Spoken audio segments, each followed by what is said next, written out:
Good evening, everybody. Welcome to JWA's Book Talks. I'm Judith Rosenbaum of the Jewish Women's Archive. Welcome back if you've been with us before. Welcome if this is your first time. I have to say that as much as I very much appreciate a summer's break, I also really missed gathering with all of you, so I'm very happy to be back together tonight. As always, please say hello in the chat box. Make sure that you're chatting to everyone. We love to know who's with us in the room. The chat box is also where you should put your questions, and we'll try to bring them into the conversation as we continue with the program. A few words about JWA for anyone who is new to us.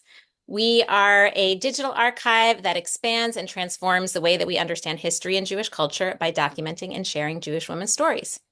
We also pay special attention to how gender functions in the past and the present. And we do all of this work because we believe that uncovering a more diverse and nuanced story helps us to create a better world. So thank you for being our partners in that. As I always say, the book talks are just one small part of JWA's work. I encourage you to check out jwa.org to explore the fuller range of projects and resources that we offer. A quick logistical note, if you would like captioning, you can click on the button at the bottom of your screen that says Show Captions or has the logo CC. That should turn them on for you. And we can't turn them on for you, unfortunately, so you have to activate those yourself.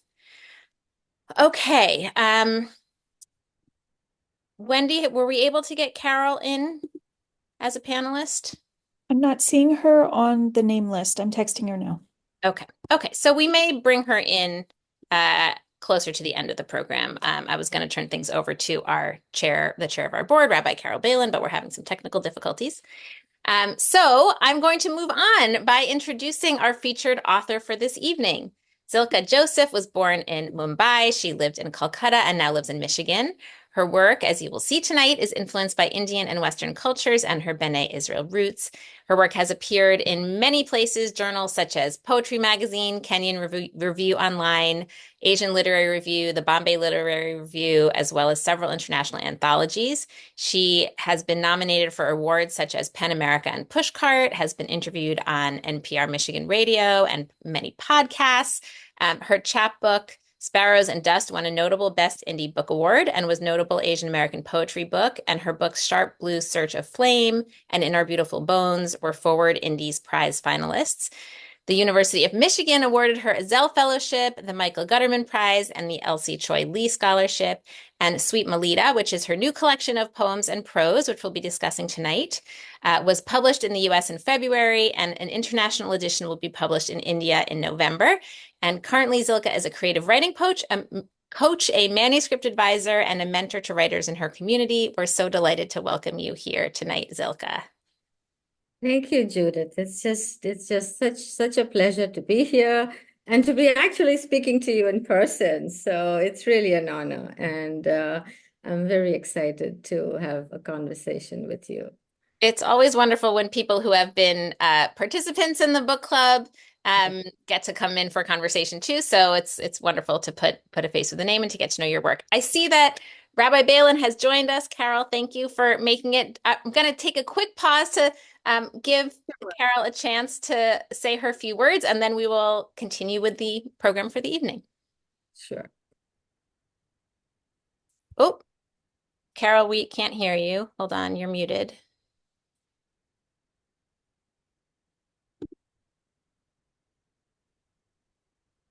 Let me see if I can unmute you. I can ask you to unmute. Did that work? Yes. There we go. Okay, great.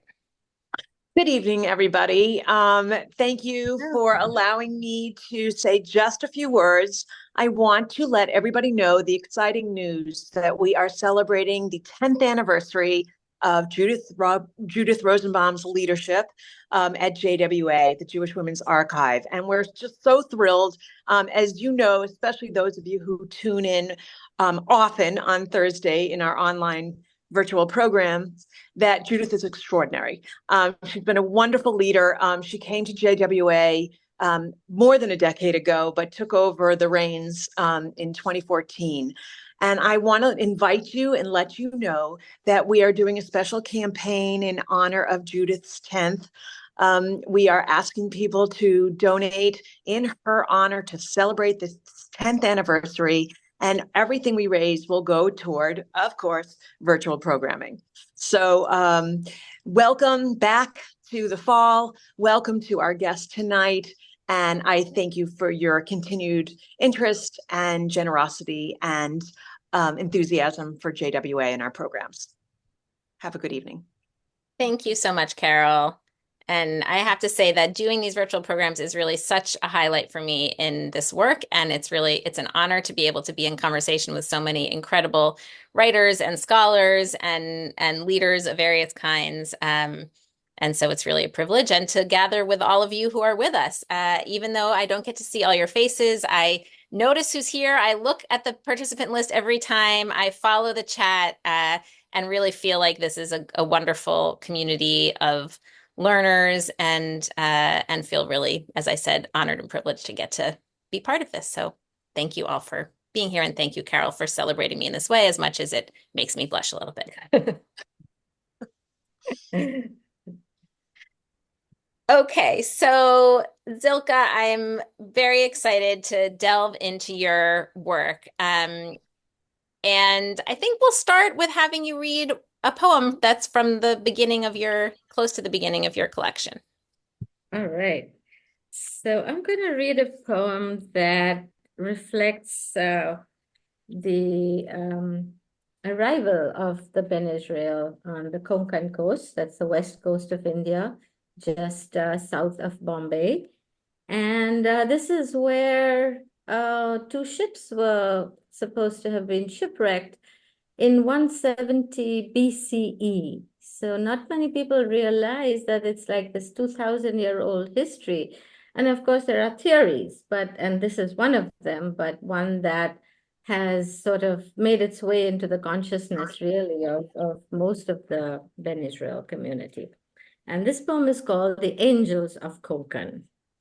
Nagaon, Maharashtra is where it is believed the ancestors of the Ben Israel were shipwrecked and where a ruined cemetery exists today. From tumbled sands and shattered bark, blurred shadows dragged us. Where were we?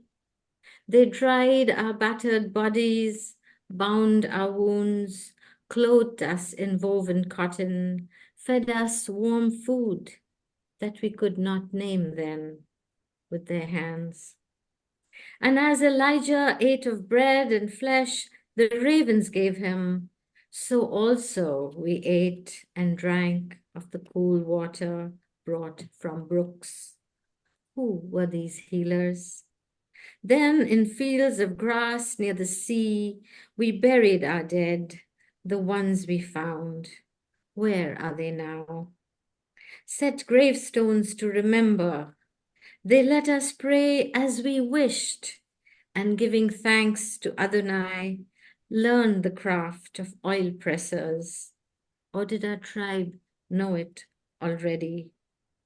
Ate what our laws permitted, and praising this vast green land, its rich soil, its rivers, its ghats, its grains, its fish and fowl, we blessed the hearts and the living hands of the villagers who saved us.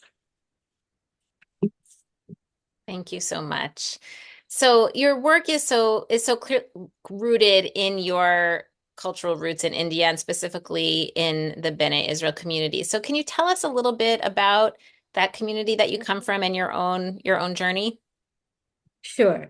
The Ben Israel are mainly concentrated around Mumbai and also Ahmedabad, which is north, which is Gujarat and Maharashtra. Gujarat is north and Maharashtra is south.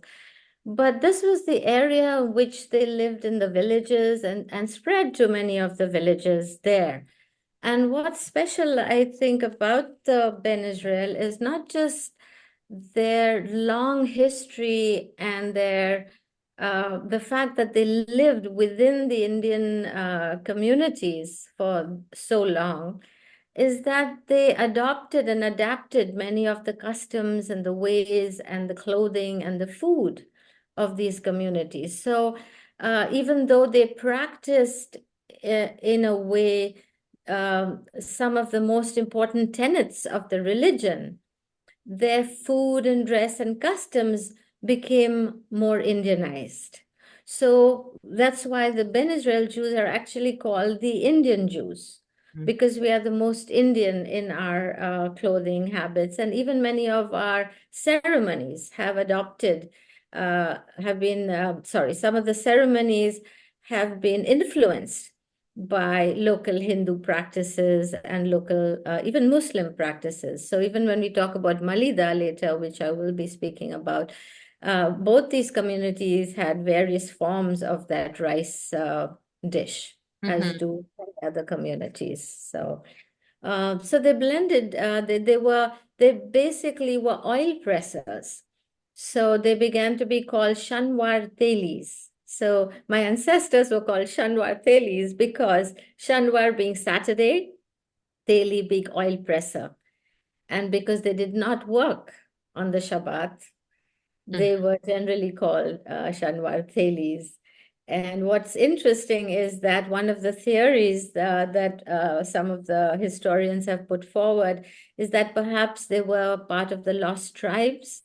And because the tribes that perhaps came here already knew the art of oil pressing, pressing olives and sesame, perhaps it was easy for them to take on some of those. But there are so many interesting theories regarding this. And so coming back to my journey, my parents, both of them were from the Mumbai community.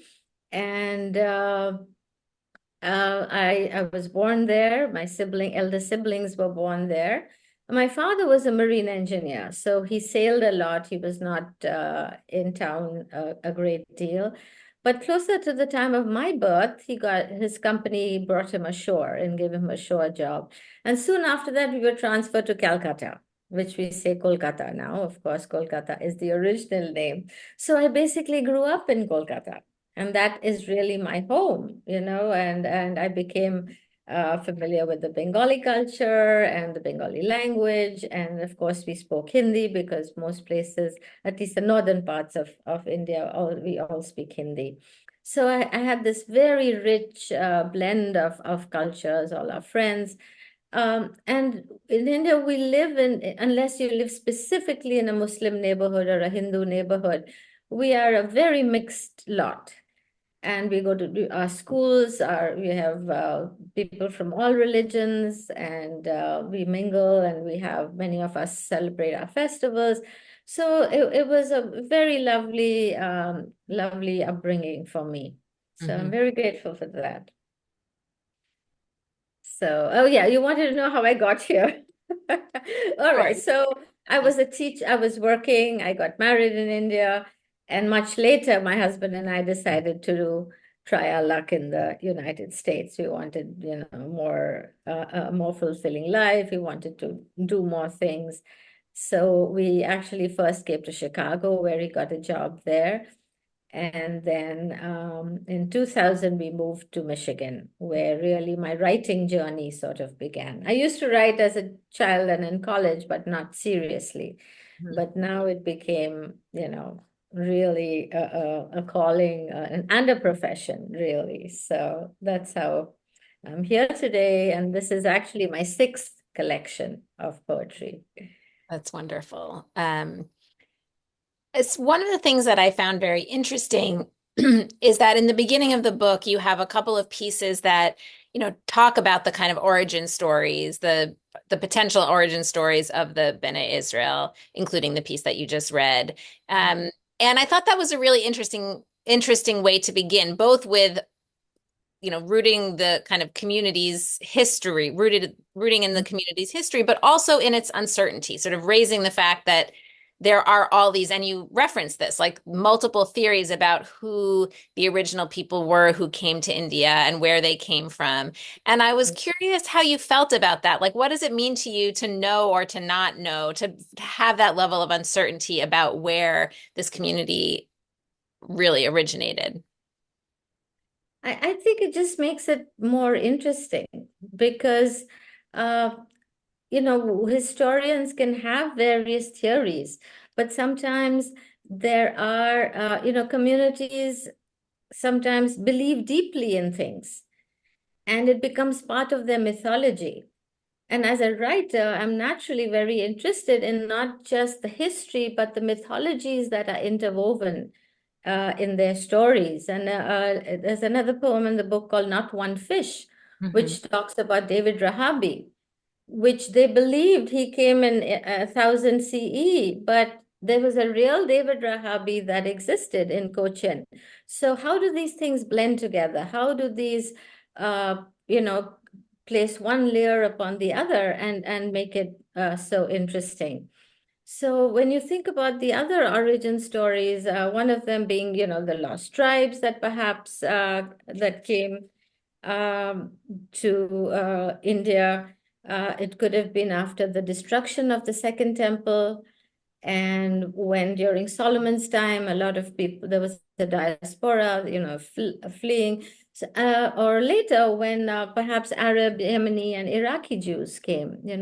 So to me, I am not perturbed by this uncertainty. It just makes me more interested in how all these, people historically adapted and how within India, which was not even called India then, right? So we're talking about a Judea roughly, and we're talking about roughly the land of India, which was Pakistan, Bangladesh, North, South, so uh, how they came and they were allowed to live and practice their religion without persecution. And to date, I mean, we Indians are very proud of the fact and that there was no persecution as there was in the West.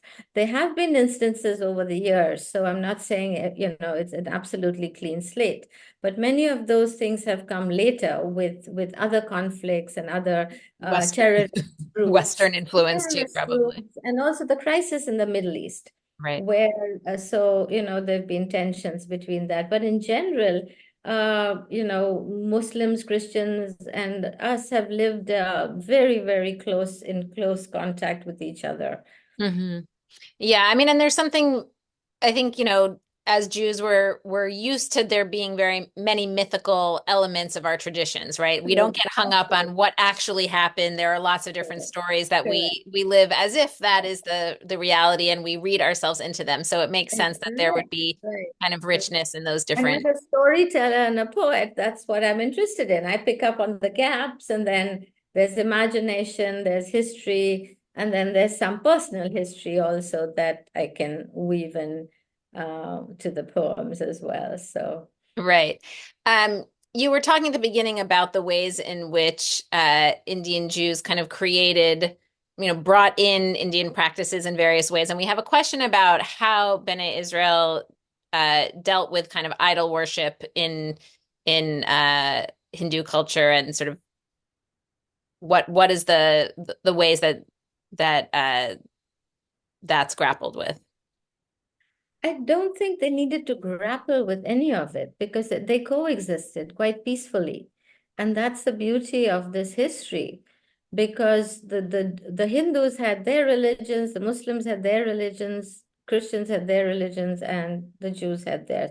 And if we go back in time, where it was, mostly some of, the Muslims also came later in history, but the fact is, they were never forced to. That's why the line in my poem, Angels of Konkan, they let us worship as we wished.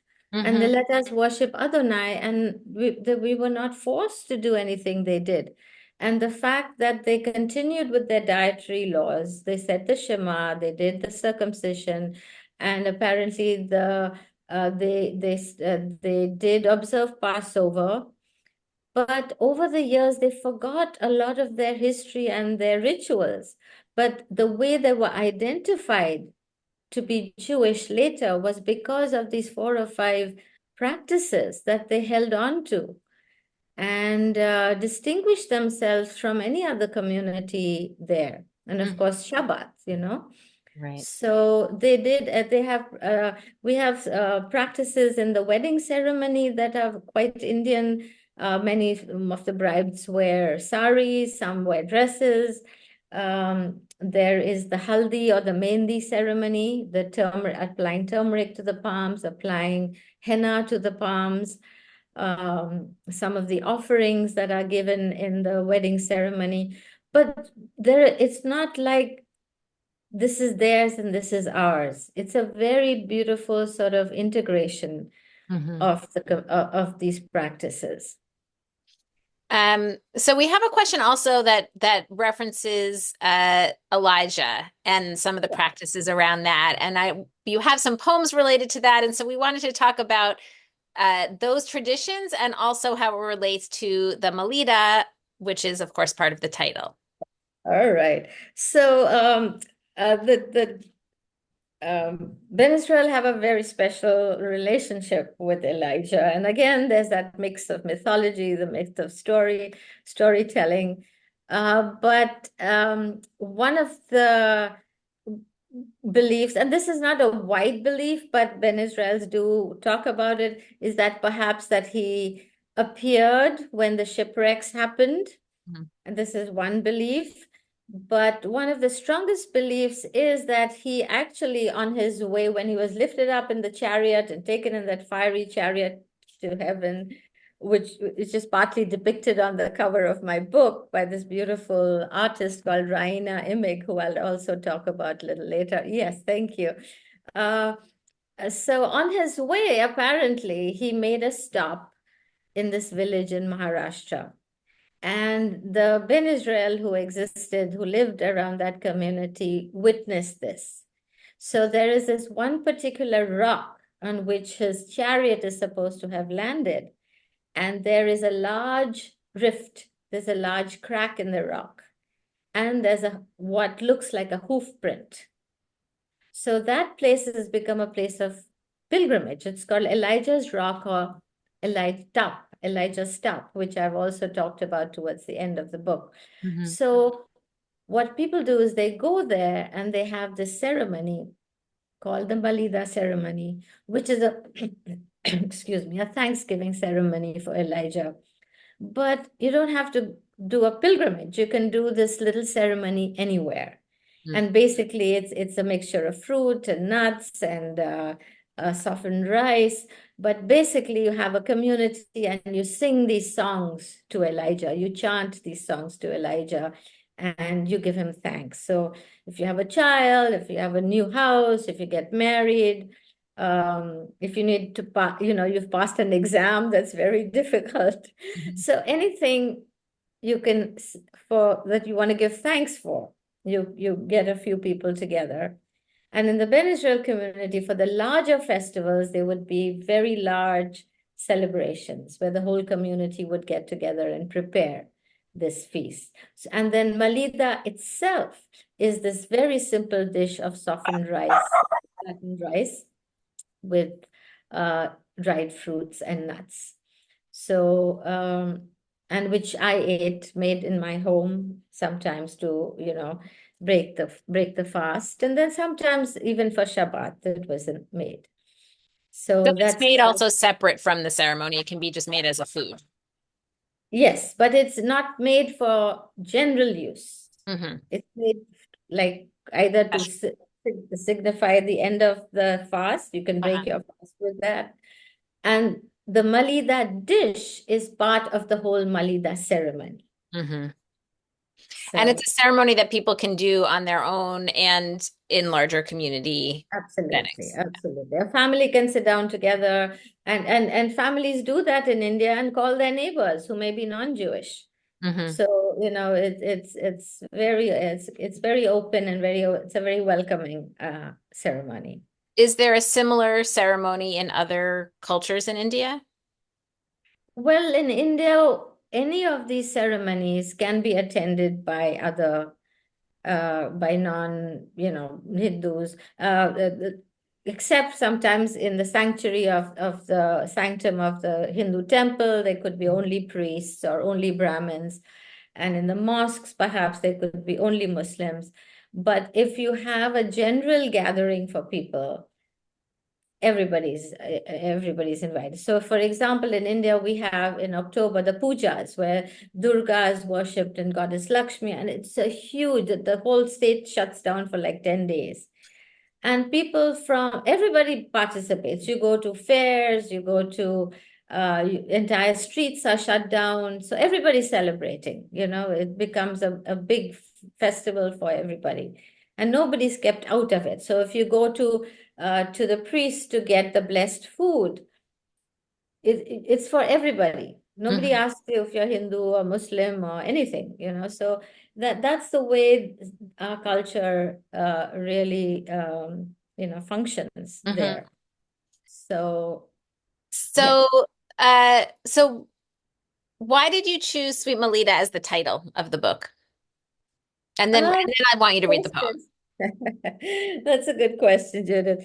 I actually had this book came together in a very interesting and organic way. Mhm. I had and I know people think they sit down and say, I'm going to write a book about this today. It didn't happen like that at all. I had a whole collection of food poems that Mhm. got published in some excellent journals, and I was bringing them together. And I thought, what can I do with this? How can I create, more stories about this? So then these memories of home and memories of how my grandmother made certain things. So as those came, I started putting them together, writing them, then putting them together. And then as I started bringing those together, the history of the Ben Israel and the history of how, and the stories of Elijah, the stories of the raven bringing him food and bringing him water. I mean, how fascinating all these stories are. So that began to get woven in. And then ultimately, I just thought, what would be the simplest and most sort of something that touched my heart, back in the day, something as simple as a, a, a rice dish, a Mhm. sweet rice dish with dates and raisins and nuts, which is so simple, basic, and nourishing. So that's how I sort of settled on the simplicities really of that title. And then I had to work hard on the subtitle Uh-huh. because otherwise it became the culture, the history, of the Jews. So it became finally, because there were memories of my childhood as well. So we came up with memories of a Ben Israel one, because I needed to say this was about the Ben Israel culture, not a general thing. So, or did you want me to read now? Yeah, Yes. why don't you read the poem and then also the Elijah poem too, I think, All since right. we're All talking right. about his So yeah, I think what I'll do, because the Elijah poem sort of sets the comes tone, first. as well as it's an invocation, so it has a lot of chanting to it. I'll read that first. And the poem is called Eliyahu Hanavi. Give thanks to Prophet Elijah, Eliyahu Hanavi, Eliyahu Hanavi. Let us heap the sugar-sprinkled poha, tall as a pyramid, mixed with shredded coconut, precious dried fruits and nuts, scented with the most fragrant of spices. Oh, Elijah, can you taste the nutmeg, the cardamom, the freshly sliced mangoes, guava, chiku, apples, and bananas arranged like garlands? Can you see the pomegranate seeds dotting the top of the rice, bursting sweet juice and tartness? Can you smell the red rose petals scattered everywhere, the cups of cloves? Accept our thanks. Let us say baracha over each item, ha'etz, ha'adama, the fruits that grow on trees of hardwood, the fruits that grow on soft trunks of fiber. Pul Chibaraka, praise the flowers that give us so much pleasure. Join us. Descend in your fiery chariot where it ascended once as it left a cleft in the rock in Sagav village, where pilgrims come to Alibag, the soil our wandering ancestors were blown onto by storm. They reached land and survived. Feast then with us, we humbly ask, O granter of wishes. as we chant our gratitude, our prayer, our words of Malida Chibaracha, circle our offerings, and rise up to meet you in the clouds. Touch your flaming chariot, your horses of fire. Eliyahu Hanavi, Eliyahu Hanavi. And the next poem is about the dish itself, called Sweet Malida. A mix of water-softened, flattened rice, sugar, dried fruits, and nuts was a dish made for Shabbat or for breaking our fast. Cooling, light on the palate and to the body and the spirit, it was welcome in the heat of day or night. We had many foods in common with our Muslim, Christian, and Hindu neighbors, and we often celebrated together their festivals or ours. I relished particularly fresh coconut, the regional staple, its milk or its flesh added to almost every dish. But this was to me the best way to eat it, finely grated by my mother's hands, left unsweetened and sprinkled haphazardly on the Malida, juicy threads with a fleck of stubborn brown kernel here and there that sometimes crunched in your teeth like sand. And you winced and you swallowed it, knowing that there was no simpler or purer or truer form than that. Mm, beautiful, and whetting Thank my you. appetite as well.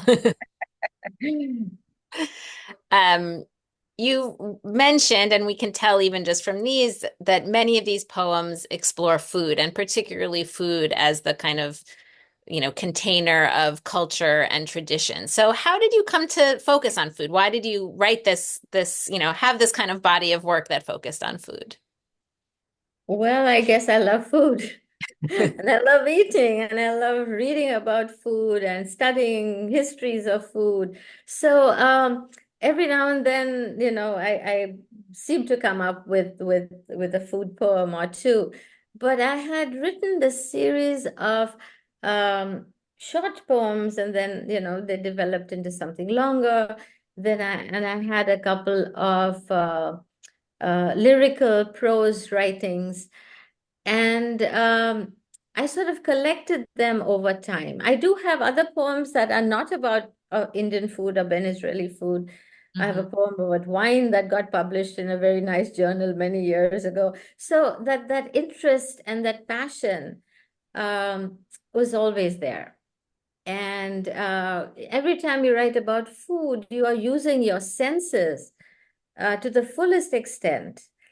And while you do that, there are always some memories that are linked to something, or something that you miss, or someone you've lost, or something like, for example, I've never been to France, but I would love to go to Paris and just enjoy food there. I would love to sit in a cafe and drink coffee, but those are the things. So whether it's something you haven't done or something you want to do or something you've tasted, you can build wonderful sort of tapestries with these threads, as it were. So as I started collecting these poems, I realized they would be beautiful to give it a context, give the story of my own immigration to the US. And because of the story of shipwreck and ships, there's a lot of maritime imagery in my poems too. So I do have another collection where I sort of focus on that some more.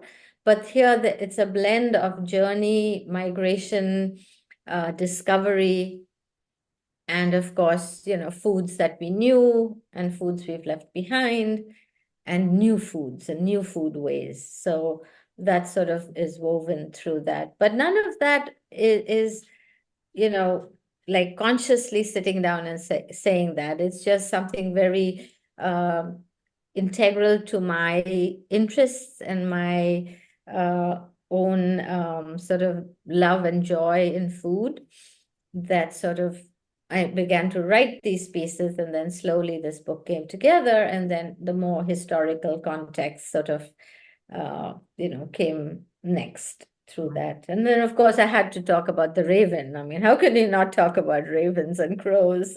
Right, right. And you have so many fish in there too, as Of well as course, the bird. of course.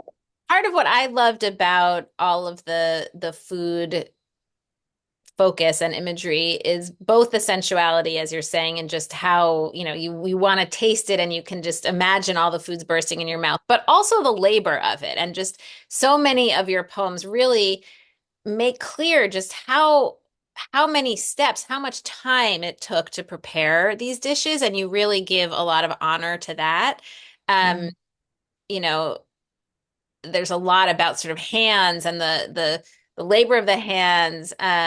And it made me, think a lot also about it really then centers women in many ways and the kind of role of women as transmitting the cultures of food and family.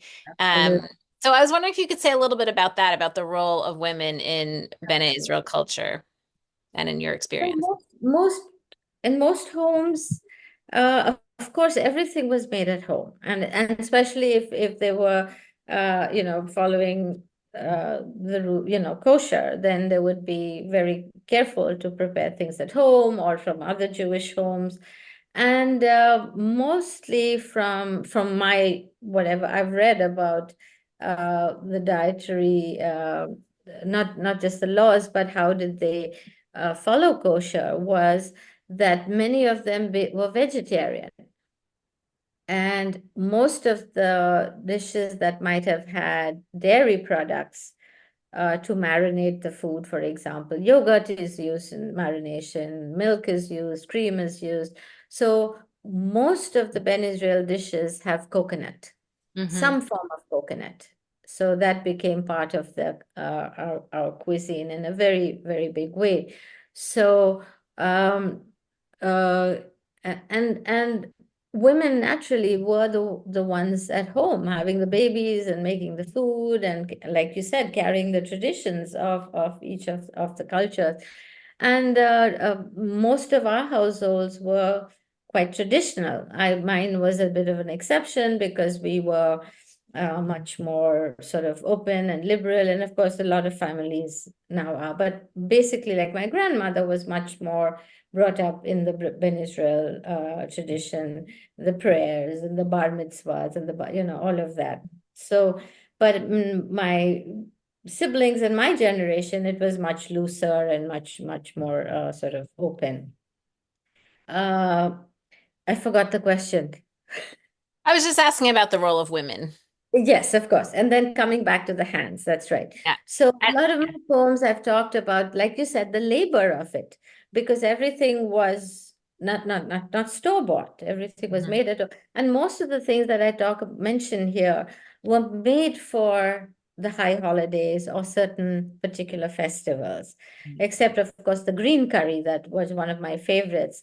That was made quite often, and it could be made for a vegetable, it could be made for a chicken or fish, slight tweaks in the recipe or the components, Mhm. ingredients. But watching them labor and my being a witness as a young girl is what I've tried very hard to portray, because while you are a witness, you never think about it. Mhm.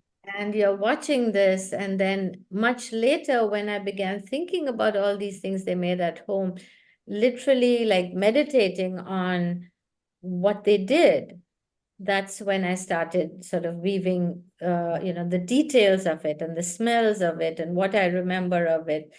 And, things like the crumbs dropping and then you lick the kitchen table, that's what makes it so intimate and real. And then, of course, remembering that we had these large steel containers in which we would, because we've never made them often, but when we did, we would make a lot because we would Right. give our neighbors, we would give some friends, and then store as many as we could for us. Mhm. But the steel dappas were there with our names on it, but the past is gone, they are gone, and these foods have gone, really. So all those became so much part of the fabric of the narrative.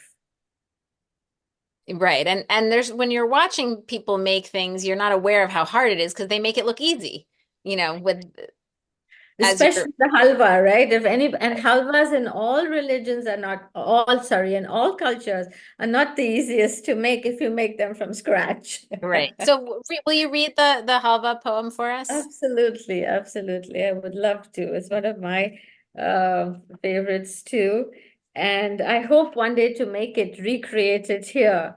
I Uh-huh. believe now in India, I read it in a recipe book somewhere where the actual extract from the wheat, you can buy like dried versions in little packets and then Hmm. just add water. And I'm like, wow, that's a change. Right. That would From make it much 3 days of easier. soaking and squeezing it out. Yeah. And why I'd love to read this poem is also because every culture has some form of a type of halwa or a version of halwa. And here it's with coconut and wheat, an extract from wheat. So chick really is sticky. It's a sticky ooze that comes out, from the fermented wheat, not fermented, soaked wheat. And a pantoum is the form I chose for it. And a pantoum is a Malaysian form which has repeating lines. So it's very song-like and it keeps bringing the echoes back. And because I'm going back in time and back and forward and back, I've used this form. Pantoum for Chik Cha Halwa. Whose hands worked hard to make this halwa? Whose hands soaked the mounds of wheat? How we waited 3 days and nights. How chick was extracted from grain. Whose hands soaked the mounds of wheat, knew each step of the recipe. How to squeeze the chick from grain, to slowly boil the thick beads of juice. Did they learn each step of the recipe from a new culture, from a new land, to slowly boil the thick beads of juice? Did they miss loved ones left behind from a new culture, from a new land? Did they taste their ancestors' food? Did they miss loved ones left behind, those lost in the deluge, shipwrecked? Did their tongues taste their ancestors' food? Was this so different from sweets of home? Those lost in the deluge and wreck would never come back to life. So very different from sweets of home. Sugar, coconut milk, colored pink, thickening. Those lost in the deluge, shipwrecked. Would their spirits whisper old recipes? Sugar, rose-tinted coconut milk thickening, tired arms, bated breath, silky cubes cooling. Do spirits whisper old recipes in a new land, new life, new history? Tired arms, bated breath, silky cubes cooling, sprinkled with poppy seed, slivered nuts. New land, new life, new history, food and ways you've made your own, sprinkled with poppy seed, slivered nuts. How we waited, how we waited. The food and ways you made your own, your hands working hard to make this halwa. Mm. I love that. I love, as I said, both the labor, but also as you were reading it, I also was thinking about the repetition and how much repetition there is in producing something that has steps that you have to keep doing, and that there's a certain rhythm to that. And also, could be a certain monotony to that, but not that I'm saying the poem was monotonous, but there's a rhythm to it of repeating something Right, and kind of getting right, into that right, sense of you do something again and again. right. And when you'd have steps, I mean, it's almost a meditative mode. You're in the zone almost, because even like when you're making something like puff pastry or parathas, where you're rolling and rolling and folding and rolling with the chirotas that I talk about later, so much of that is this sort of labor and the work of hands, that sometimes never get sung about or celebrated. Right, that they're invisible behind the Right, scenes. right. We had a question about recipes, where we can find Okay. recipes for some of these things. Do you have any Oh, suggestions for us? well, right. Nowadays, online, you can find a lot of recipes. But what I would love to do is to tell you about, well, at the back of my book, I have a further reading list. And Mhm. there's a wonderful book by Indian Bene Israel author. And I will read it to you right now. It's called Bene Appetit, The Cuisine of Indian Jews by Esther David. And I'm sure you've heard of Esther David. She's a novelist, an Yeah. artist in her own right.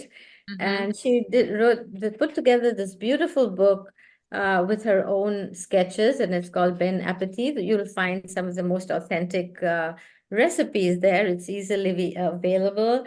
Um, and online too, you'll find various blogs, people writing family stories and other things. But this book is a very comprehensive one, because she includes the food of recipes for food from all the different Jewish communities.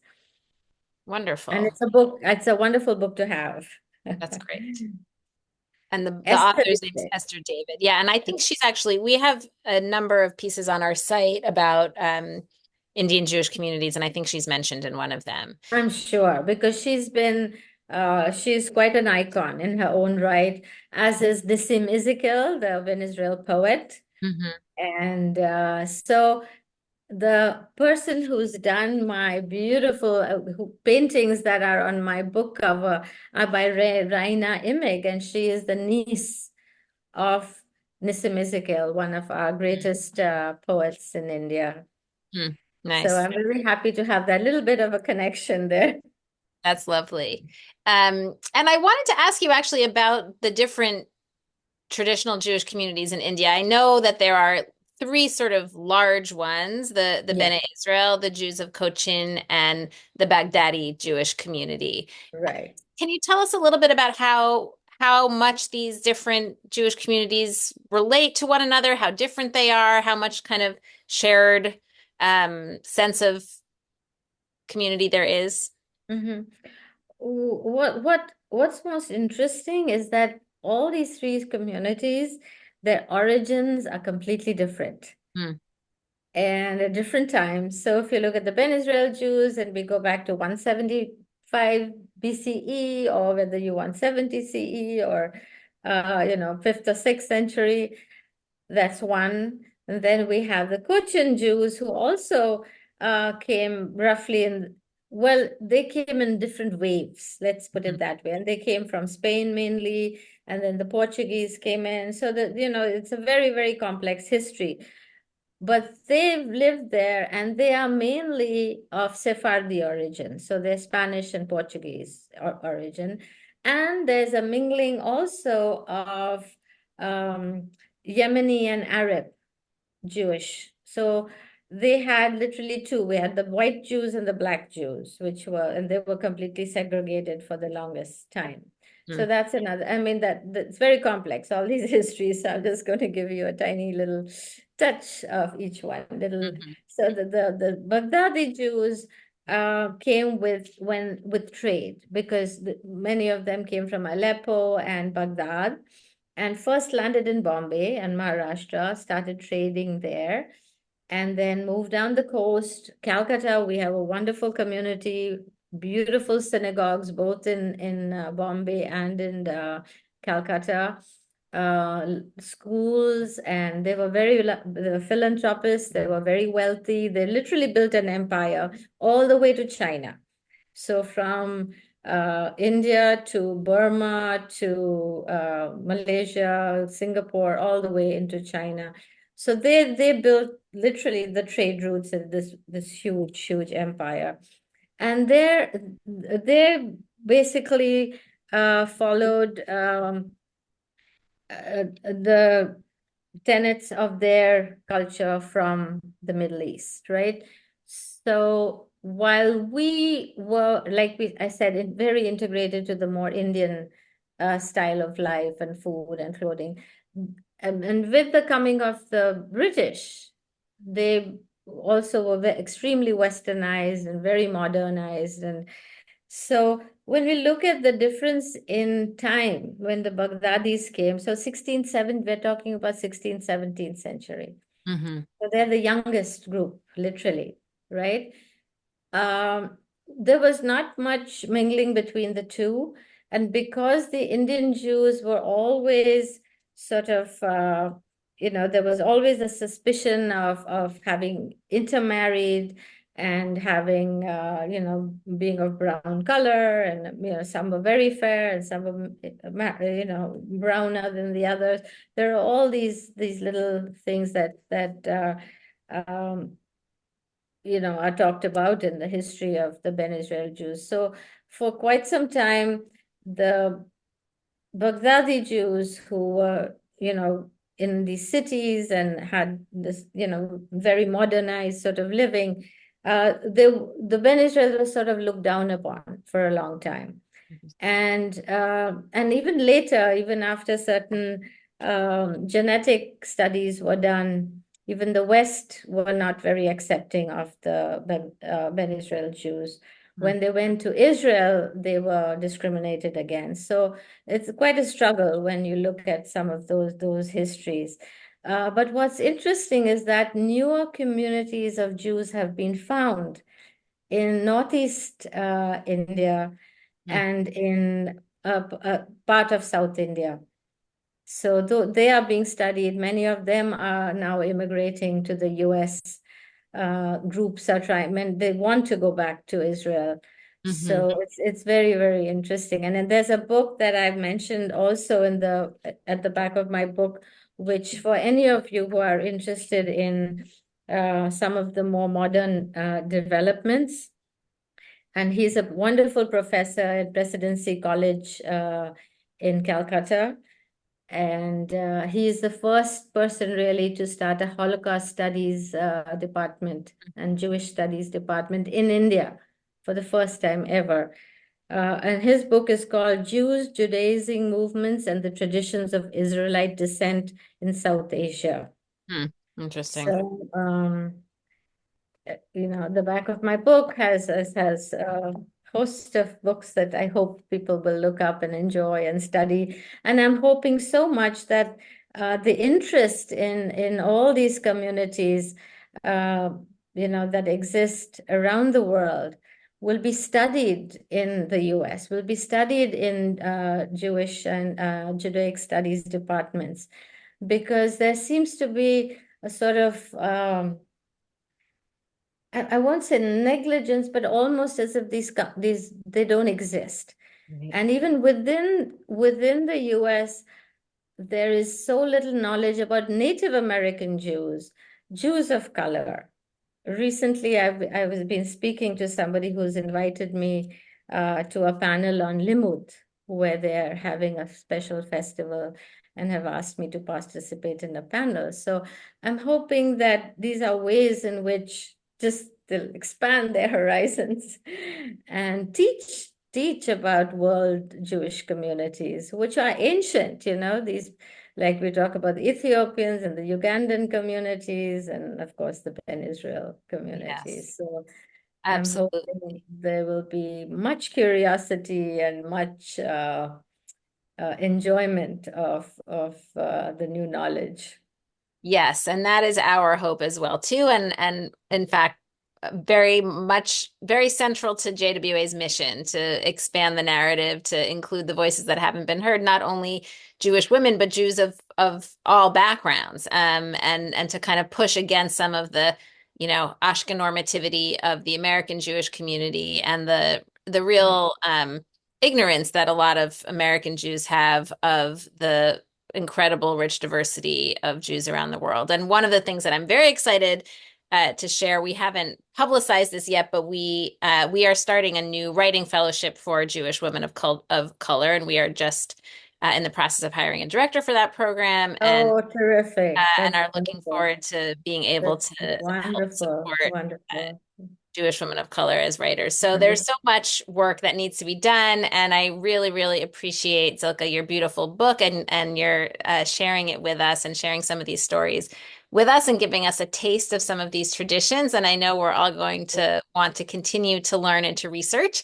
And I'd be happy to hear from any of you and write to me. And if you want to know where to get the book or have me over to talk, I would be absolutely delighted. Wonderful. Well, we just put your website in the chat so people can find you there. And there's always more to discover at JWA. We've mentioned some of the resources we have. You can learn more about the Bene Israel community in our Shalvi Hyman Encyclopedia of Jewish Women. You can also learn about the other Jewish communities in India. We have pieces on the Baghdadi Jews and the Cochin Jews, as well as on Ruby Daniel, who came from the Cochin community and wrote about it in her Mhm. book, Ruby of Cochin. Um, Yes. we have also a very interesting piece of Jewish Indian history is about the contribution of Jewish women to Indian culture through Bollywood. And we have Uh-huh. an essay about Jewish actresses in Bollywood, as well as a personal essay from a college student about discovering her own history through learning about Indian Jewish women in Bollywood. We have a podcast episode which you can listen to about the art of Siona Benjamin, who draws on her Indian heritage in her work. So Beautiful. My previous book has artwork by her. In she Our has Beautiful Bones has her picture, her photograph, her painting on my book. So, wonderful. Yeah, she has so much beautiful, yeah. beautiful work. So I hope people will dig deeper and continue to learn as always. And I hope people will join us next week where we will be in conversation with Sarah Seltzer about her new novel, The Singer Sisters. So again, thank you so much, Zilka. Thank you everyone for Thank being with you. us. Thank you so much. And do And write to me. Do write to me. I'd love to hear from you. wonderful. And Thank until you. next time, everyone, wishing you a good week and take care. Thank you, Judith, and congratulations. Thank you so much. Good night, everybody.